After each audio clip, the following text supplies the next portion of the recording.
Hello friends, ये science का practice set 16 है और आज भी हम इजी टू मॉडरेट लेवल के क्वेश्चन को प्रैक्टिस करेंगे और हर एक ऑप्शन को अच्छे से समझेंगे ताकि एक क्वेश्चन से मल्टीपल क्वेश्चन सॉल्व कर सकें।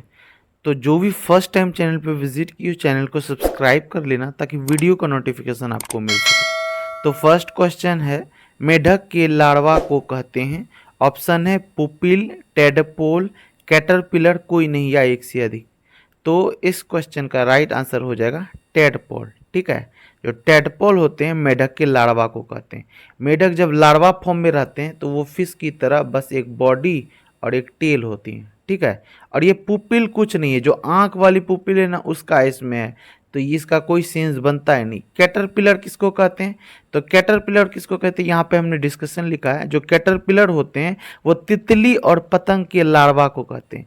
जिस प्रकार मेढक के लार्वा को हम टेडपोल कहते हैं ना, उसी प्रकार तितली और पतंग के लार्वा को कैटरपिलर कहते हैं। चलते हैं अगले प्रश्न की ओर। अगला प्रश्न है कि टर्नर सिंड्रोम में क्रोमोसोम होता है। ऑप्शन है 45XO, 44XX, 44XXY, कोई नहीं या एक से अधिक। तो इस क्वेश्चन का राइट आंसर हो जाएगा ऑप्शन एक यानी 45XO।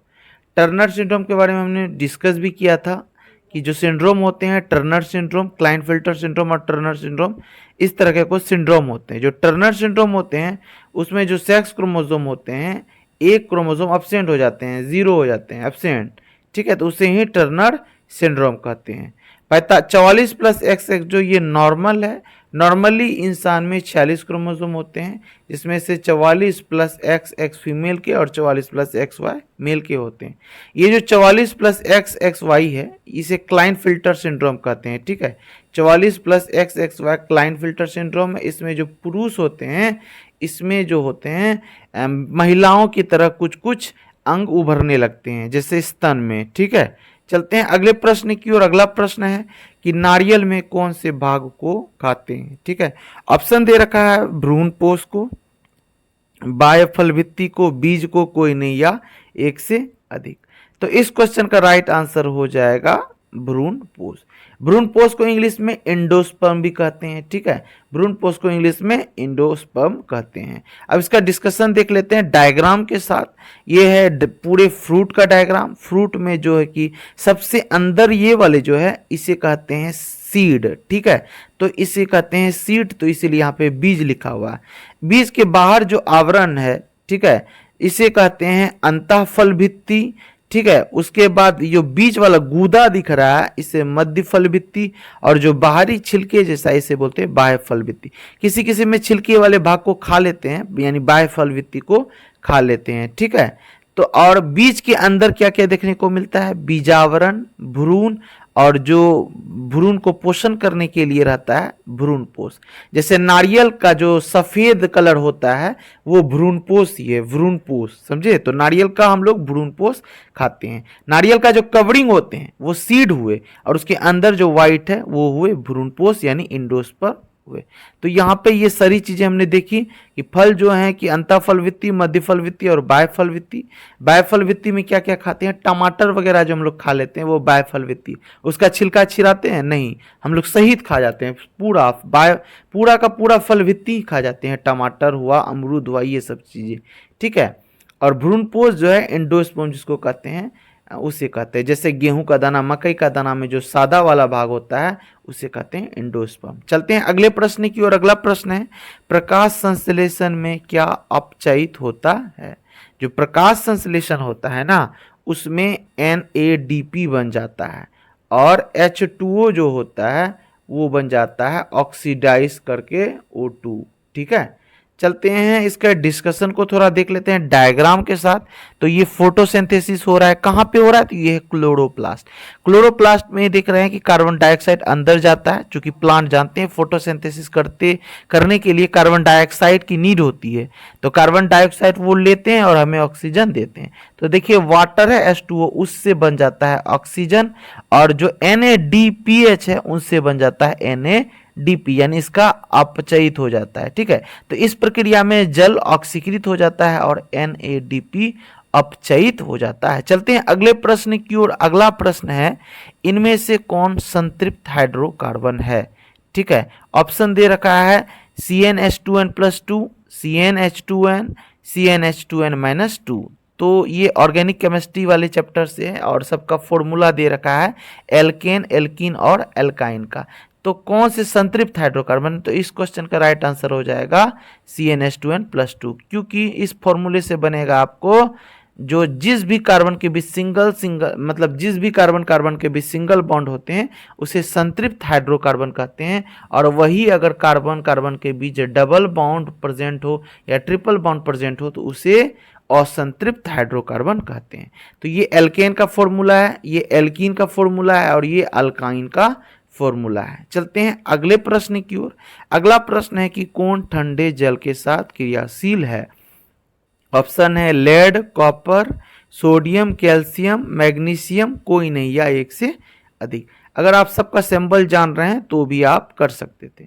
तो इस क्वेश्चन का राइट आंसर हो जाएगा ठंडे जल के साथ कह रहा है तो सोडियम और कैल्शियम। जान ही रहे हैं कि सोडियम ठंडे जल में डालने पे विस्फोट हो जाता है, कैल्शियम भी ठंडे जल के साथ अभिक्रिया करता है।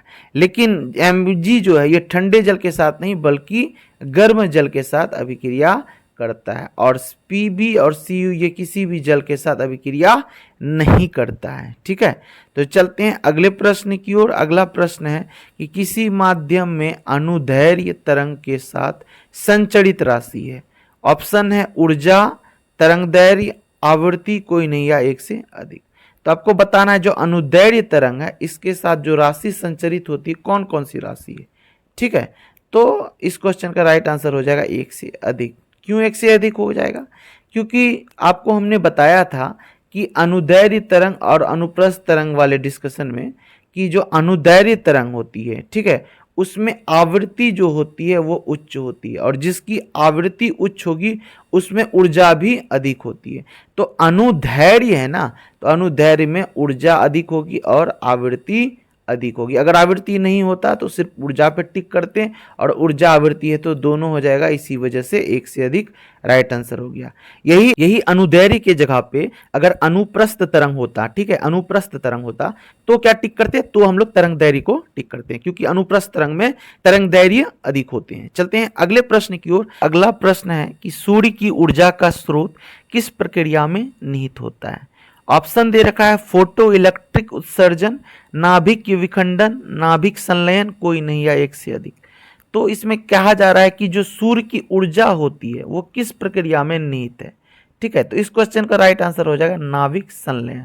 जो नाभिक संलयन होती है इसी वजह से सूर्य में ऊर्जा होती है।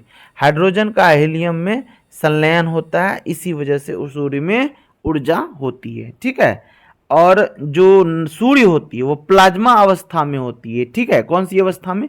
प्लाज्मा अवस्था में होती है। नाभिक विखंडन से जो है कि अगर रेडियो एक्टिव एलिमेंट का नाभिक विखंडन करते हैं, नाभिक विखंडन क्यों होती है? भारी नाभिक वाले कण अस्थायी से स्थायी होने के लिए ऐसा करते हैं।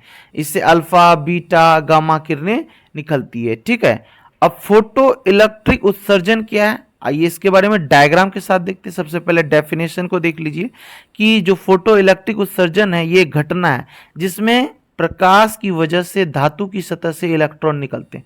कोई भी धातु की सतह है, ठीक है, उसमें अगर हम प्रकाश डालते हैं, यहाँ फोटोन क्यों लिखा हुआ? क्योंकि प्रकाश जो होते हैं फोटोन का एक गुच्छा होते हैं।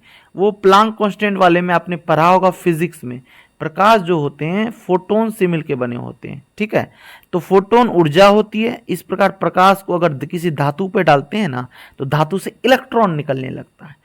तो यही घटना क्या कहलाता है? सतह से जब इलेक्ट्रॉन निकलने लगती है तो इस घटना को प्रकाश विद्युत उत्सर्जन भी कहते हैं। इन निकलते हुए इलेक्ट्रॉन को ही, ये जो इलेक्ट्रॉन निकल रहे हैं, ठीक है, इसी को ही फोटो इलेक्ट्रॉन कहते हैं। ठीक है, तो समझ गए। चलते हैं अगले प्रश्न की ओर। अगला प्रश्न है कि यदि दो राशियों का परस्पर ग्राफ सरल रेखा में हो तो दोनों राशि होंगे। ऑप्शन है अचर, अनुक्रमानुपाती, व्युत्क्रमानुपाती, कोई नहीं या एक से अधिक। तो इस क्वेश्चन का राइट आंसर हो जाएगा अनुक्रमानुपाती। ऐसा क्यों होता है? डायग्राम को देखिए और फिर समझिए। ठीक है, मान लीजिए दो राशि है, एक राशि y है, एक राशि x है। ठीक है, इसके बीच कैसा ग्राफ है? सरल ग्राफ है। ठीक है, इस प्रकार आप देख रहे हैं कि ये ग्राफ सरल है। अब देखिए x की वैल्यू और y की वैल्यू, जितना x की वैल्यू बढ़ेगी उतना y की भी वैल्यू बढ़ेगी। फिर वैल्यू बढ़ाइए, फिर जितना x की वैल्यू बढ़ी फिर उतना y की वैल्यू बढ़ी, तो यानी जितना x की वैल्यू बढ़ जाएगी उतना y की वैल्यू बढ़ जाएगी। इसी वजह से जो होते हैं, जो ये दो राशि होते हैं, दोनों राशि एक दूसरे के क्या होते हैं, अनुक्रमानुपाती होते हैं। ठीक है, तो चलते हैं अगले प्रश्न की ओर। अगला प्रश्न है केमिस्ट्री से, CaOH होल 2 प्लस CO2, ये आधा रिएक्शन है।